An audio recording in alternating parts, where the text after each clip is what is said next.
नमस्कार, गरजा रायगड 7 संवाद या वृत्तवाहिनीत आपलं स्वागत आहे। तर चला पाहूया आजच्या घडामोडी। JSW फेज 3 संदर्भात विरोध करणाऱ्यांचा राजेश मोकल यांनी घेतला समाचार।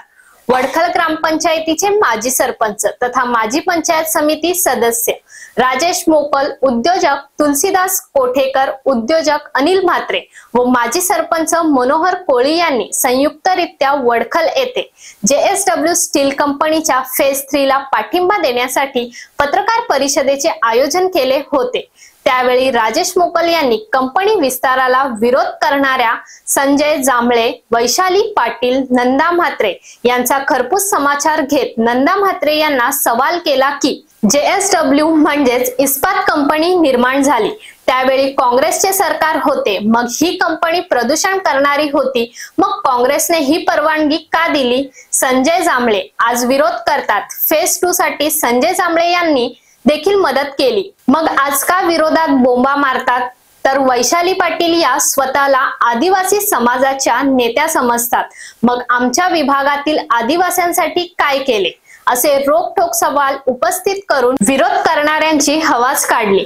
तर वडखल ग्रामपंचायतीचे माजी सरपंच धनाजी नाईक यांनी तर वैशाली पाटील यांना कंपनी विरुद्ध बोलण्याचा अधिकारच नाही असा रोख सवाल केला आहे। एकंदरीत डोलवी, वडखल आणि गडप ग्रामस्थांच्या वतीने तुलसीदास कोठेकर, अनिल म्हात्रे, मनोहर कोळी यांनी JSW च्या फेज 3 ला पाठिंबा देत जनसुनावणीच्या दरम्यान विरोध करणाऱ्यांना योग्य ती कंपनी प्रशासना अगोदर आम्हीच उत्तर देऊ असे सांगितले। या पत्रकार परिषदेसाठी महेश पाटील यांच्यासह शेकडो तरुणांनी कंपनीच्या बाजूने उभे राहणार असल्याचे सांगितले।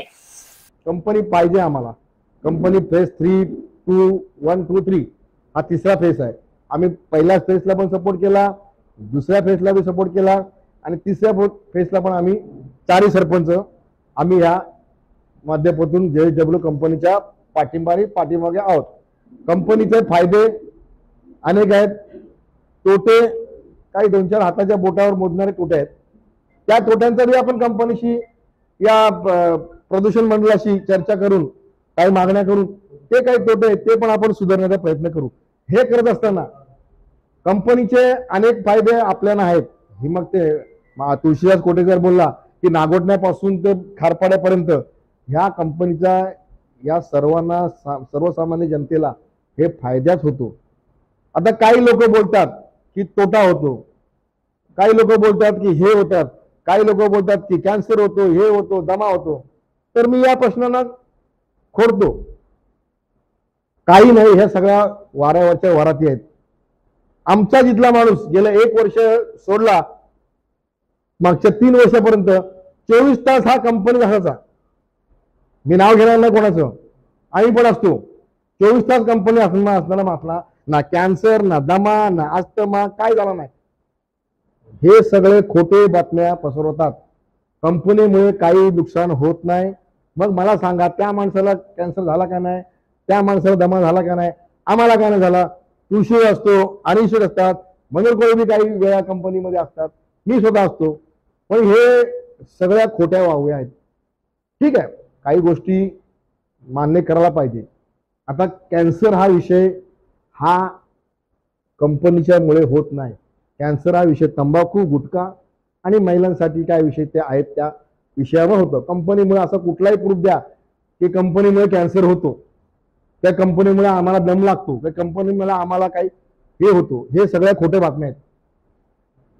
आमचा शेतकरी संघटनेचा अध्यक्ष निलेश म्हात्रे, आता कोण तो भोरी काय भोर अध्यक्ष कुठला झाला? हे सगळे डुप्लिकेट अध्यक्ष आहेत।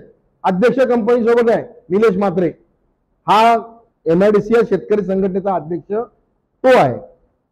कंपनीबद्दल हे लोकांमध्ये थोडा संग्राम निर्माण करतात। प्रदूषण मंडळाचा काम होता ते मराठीत द्यायचं, इंग्लिश द्यायचं, कंपनीचा काय संबंध होता? आणि ते कंपनीने प्रदूषण मंडळाने दिलेले आहेत, मराठीत पण दिलेले आहेत, इंग्लिश मध्ये दिले आहेत। जागा कोण निवडायचं काम आहे? प्रदूषण महामंडळाचं काम आहे। ते त्यांनी निवडली, त्यांना योग्य वाटलं, त्यांचा निर्णय, सरकारचा निर्णय, मराठीत पण दिलाय। आता काही नसताना हे हाताच्या बोटावर मोजणारे लोक आहेत जे विरोध करतात। हे विरोध करताना मी 1, 2, 3, 4 लोकांचा आता वैशाली पाटील पण यामध्ये उडी मारली, उल्का महाजनने उडी मारली, जांभळे साहेब आहेत, नंदा म्हात्रे आहेत. मी प्रश्न करतो, ते काँग्रेसचं सरकार असताना नंदा म्हात्रे काँग्रेसमध्ये होते, परवानगी दिली कोणी प्रकल्पाला? परवानगी दिली कोणी? काँग्रेसने दिली ना. मग कशाला बोंबा मारतो? संजय गांधीला फेज 2 मध्ये यांनी सपोर्ट केलेला, मग आता कशाला बोंबा मारतो? लोकांना चुकीचं संगमा लागतो. उल्का महाजन ठीक आहे, तुम्ही सत्याग्रह करा, आम्ही करण्याबद्दल नाही. बरं कुठे आता वैशाली पाटील आदिवासी समाजाची नेता, आता ही वैशाली पाटील ही आदिवासी समाजासोबत यायला पाहिजे ना. इथल्या आमच्या या प्रकल्पग्रस्तमध्ये आदिवासी वाडी 10 आहेत. या 10 आदिवासी वाडी त्या कंपनीच्या त्या याच्यामध्ये जगतात, पण चोरी करून नाही, मातीतला भंगार काढतात, ते आणून विकतात. त्यांचं उपयोग चांगले लोक गाड्या घोड्या टीव्ही बीव्ही सगळं मोबाईल फ्रीज घेऊन आमचा आदिवासी समाज त्याबद्दल धनाजी नाईक बोलणारच आहे, हे करतात. वैशाली पाटीलला इथे येऊन आदिवासींना काय तुम्ही त्यांच्याबद्दल काय बोला ना. मी आता एक उल्का माझ्या विषय सोडला. आता हे करत असताना आम्ही कंपनीच्या सोबत आहोत आणि आम्ही कंपनीच्या पाठीत आहोत आणि आमचा संपूर्ण पाठिंबा आहे. वैशाली पाटील नेतृत्व करतात, म्हणजे आदिवासीच्या नेत्या म्हणून संबोधतात. तर आदिवासी समाजाचे नेते इथले आहेत, माजी सरपंचांचे धनाजी नाईक हे बोलणार आहेत आपल्याशी. नक्की काय स्थिती आहे, स्थानिकांवर काय स्थिती येते, कारण स्थानिकांबद्दल ह्या नेत्यांना काही माहिती नसतं, विरोधाला विरोध करायचा. गेल्या 20 वर्षात ह्या पेन तालुक्यात एकही प्रोजेक्ट आजपर्यंत आले नाही. जो प्रोजेक्ट आहे तो फक्त आणि फक्त AEW आहे. तर आपण ऐकणार आहोत धनाजी नाईक यांना. मित्रांनो, या ठिकाणी पत्रकार बंधू व आमचे कार्यकर्ते बंधू, आज आमची समाज आदिवासी समाज वावे आदिवासीवाडी, इंद्रनगरवाडी व डोलवे आदिवासीवाडी व बुद्धवाडी या इकडे तिकडे भटकट असताना मोलमजुरीसाठी, तरी सुद्धा हा प्रकल्प आल्यापासून आमचा समाज एवढं सुधारलंय की ज्याला जेवायला भेटत नव्हतं तो व्यवस्थित जेवतो, गाडी घोडे घेऊन येतो. आणि कंपनीचा वेस्ट मटेरियल आल्यानंतर आमचा समाज तिथं जाऊन भंगार गोळा करून मुलांना पोटभर घालतो खायला. आणि व्यवस्थित आम्ही पूर्ण वाडे आमची कंपनीचे सपोर्टिंग आहे. फक्त वैशाली पाटील बोलतात की अन्याय होतोय आदिवासी समाज, ह्याच्याविषयी काय आपलं मत? त्याला काय कळणार आहे? ते राहतात कुठे पेनला. मी इथं प्रकल्पामध्ये वडकलला राहतो, आम्हाला कळतंय ना आदिवासीला मोलमजुरी भेटतोय की नाही भेटतोय ते. या ठिकाणी आम्हाला सर्वांच्या वतीने सांगायचं आहे की या ठिकाणी प्रोजेक्ट येतोय, जो प्रोजेक्ट सुरुवातीपासून काम करतोय. ह्या प्रोजेक्टचं काम करत असताना प्रोजेक्टनी सामाजिक, शैक्षणिक, आर्थिक अशा बऱ्याच क्षेत्रामध्ये या ठिकाणी काम केलंय. आणि काम करत असताना सर्व तळागाळातील लोकांना या ठिकाणी नेण्याचं काम या JSWच्या मार्फत झालंय. आमच्या आदिवासी वाडी असेल किंवा आमच्या परिसरातली इतर गावे आहेत जी सुधारणा झाली. कारण की हे जे काय चाललंय हे अर्थकरण करत असताना उपजीविकेचं महत्वपूर्ण साधन या कंपनीच्या मार्फत होतोय. आणि ह्या उपजीविकेचं साधन कुठल्या पद्धतीने आपल्याला यशस्वी करायचं आहे, तर त्यासाठी आमच्या याच्या अगोदर 2 ते 3 जनसुनावण्या झाल्या. त्या जनसुनावणीला सुद्धा आम्ही येणाऱ्या भविष्याच्या काळाची पावलं आम्ही या ठिकाणी ओळखली. आमच्या 3 ग्रामपंचायतीने या ठिकाणी भविष्याच्या काळाची पावलं उचलली. आणि त्याच्यानंतर त्यावेळेस जे कंपनीच्या समर्थनात होते तेही आज या समर्थनामध्येच आहेत. आणि त्यांच्या अनुषंगाने आम्ही सर्व ग्रामस्थ ज्या वेळी त्यांनी निर्णय घेतलाय कंपनीच्या प्रशासनाच्या व्यवस्थित, तो योग्य आणि संपूर्ण समाजाच्या न्यायप्रविष्ट अशा गोष्टीमधूनच घेतलेलं आहे. ज्या ठिकाणी वेळोवेळी विरोध करायची गोष्ट आली त्या ठिकाणी त्यांनी खडसावून त्या ठिकाणी सांगितले. परंतु या सगळ्या गोष्टी करत असताना आमचे जे मान्यवर मंडळी आहेत, जे माजी सरपंच आहेत, त्यांनी या ठिकाणी प्रत्येक गावातील प्रत्येक भागाचा संपूर्ण अभ्यास केला. आणि अभ्यास करत असताना त्यांनी सुद्धा ह्या प्रकल्पाला का विरोध नकोय, कारण की ह्या विरोध का नको, कारण त्याची मागची कारणं सुद्धा शोधली. कोणी येतोय कुठे काही सांगतोय, अरे विकासाच्या नावाच्या खाली ज्या काही गोष्टी होतात त्या विकासाच्या गोष्टीला कुठेही आडमुठ पाण्याचं धोरण या ठिकाणी नाहीये त्यांचा. आणि ह्या करत असताना आमच्या इथं भौगोलिक परिस्थिती पाहिली.